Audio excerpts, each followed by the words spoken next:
Et salut tout le monde, alors aujourd'hui je vais vous présenter le bac aux affiosémons australes. Donc c'est un bac ouvert. Je vous le montrerai par-dessus, pas par en dessous parce que en fait je suis en journée et j'ai pas de store pour occulter la lumière et du coup j'ai trop de reflets. Et j'arrive pas à faire en sorte que on voit quelque chose à l'intérieur, mais ça c'est promis. Ce bac là je vous le montrerai plus tard de dessous. Donc j'ai fait un bac un peu style nature, hein, avec des racines qui sortent de l'eau, des mousses, et quelques plantes qui sont en train de pousser, bon, qui sont un peu chétives parce que elles datent de l'ancienne configuration du bac. Et pendant l'été, en fait, je mets un store extérieur qui me limite un peu la lumière. Alors du coup, je me retrouve avec des plantes qui sont un peu plus chétives. Alors, j'avais fait une vidéo rapide pour expliquer un peu que j'étais parti sur des poissons, des géniteurs, comment dire, du commerce. Et en fait, donc du coup, les parents sont donc morts au bout de 6 mois et les petits ont grandi et ont fait une petite colonie. Alors ce que je disais, c'est que j'avais 7 mâles et 7 femelles, donc une parité parfaite. J'ai donné un couple à un collègue qui les trouvait super beaux. C'est vrai qu'à l'époque, j'avais pas pensé à Olivier de Forum Aquario, donc je te fais un petit coucou aussi, hein, Olivier. Merci aussi pour tous tes conseils que tu as pu me donner, pas pour cette espèce-là, parce que bon, mais pour d'autres espèces. Et puis bon, je suis encore avec Olivier, j'essaye d'avoir une espèce pour en printemps, donc enfin on en reparlera après. C'est dans le bac juste à côté qui est encore, voilà, j'ai fait une sorte de lien, et après, bon, ça va dans ce sens sans un autre bac. Bon, le bac il est pas encore en eau, mais c'est prévu. Donc ce bac il fait 80 cm de long. Là il y a un petit groupe là. Il fait 80 cm de long sur 45 de large, et puis en hauteur il est, je crois qu'il fait 25 cm. Il n'est pas très haut mais il est très large. Bon, les kilis semblent heureux, hein, ils se reproduisent assez régulièrement de façon naturelle.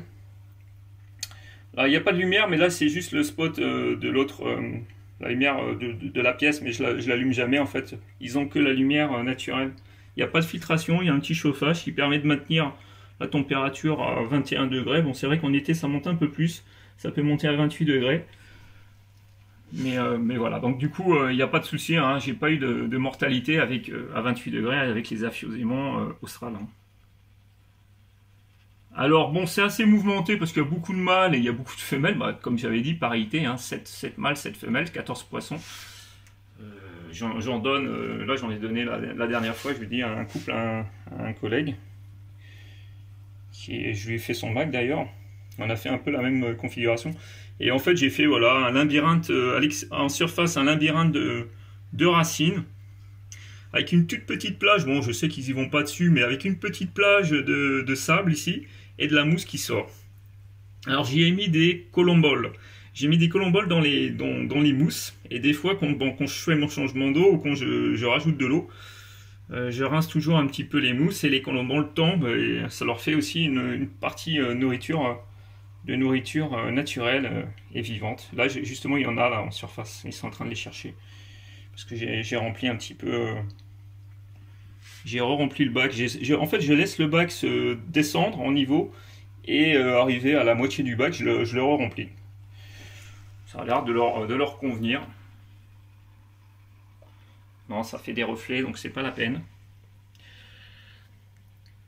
Donc voilà, c'était juste pour présenter rapidement le bac.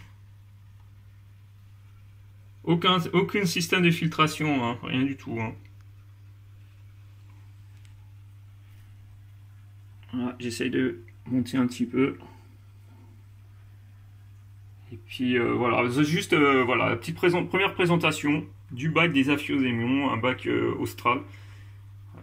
Alors c'est vrai qu'on voit le nom, souvent on voit le nom Cap Lopez, mais apparemment le nom Cap Lopez n'est pas un nom, c'est un nom plutôt commercial plutôt qu'un véritable nom. Hein. L'aphiosémion austral étant le vrai nom.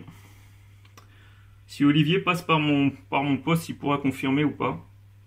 Mais voilà, donc du coup, Olivier, tiens, comme tu vois, le bac pour l'espèce secrète pour l'instant est ici, juste à côté. Ils seront bien aussi, c'est avec un système de racines également. Donc je les mettrai en eau très prochainement. J'attends que les mousses elles repoussent parce que j'ai enlevé beaucoup de mousse. Et pour refaire le bac. Donc voilà, là, les plus vieux poissons ont 1 an et demi. Les plus vieux mâles et plus vieilles femelles ont 1 an et demi. Et il y a différentes générations qui sont dedans.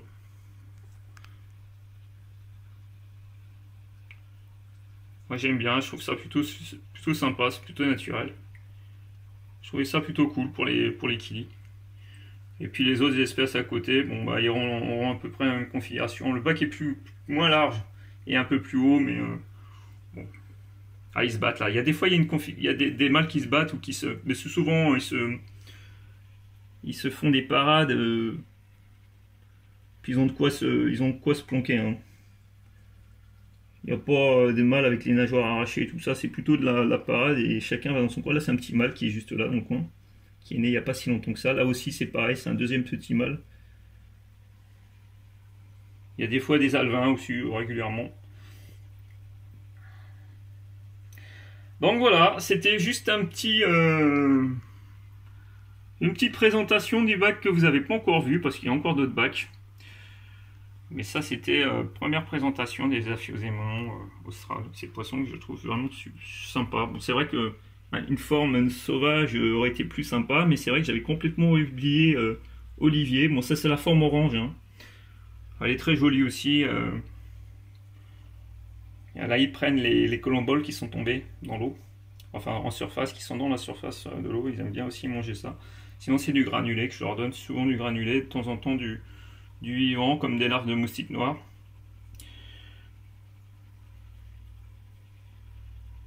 Là, on suit une femelle, là, une petite femelle. Enfin, une assez grande femelle plutôt. Et un mâle qui est juste à côté. Bah, les mâles, ils sont assez... ils sont chauds lapins, on va dire. Hein. Ils sont un peu comme les guppies. Ils sont assez... Dès qu'ils sont assez petits, dès qu'ils commencent à avoir leur coloration de mâle, de vrai mâle, ils commencent déjà à séduire les femelles et ils peuvent avoir des fois la moitié de la taille de la femelle et ils sont là en train de frétiller à côté. Ils sont assez rapides.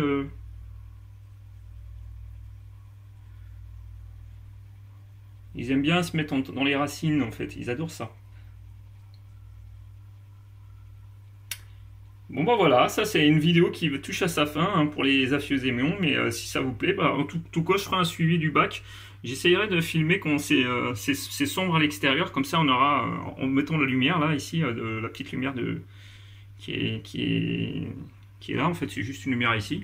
Ça n'a rien à voir avec, il n'y a pas de lumière, hein, vous voyez au-dessus, c'est que la lumière naturelle que je leur laisse donc du coup.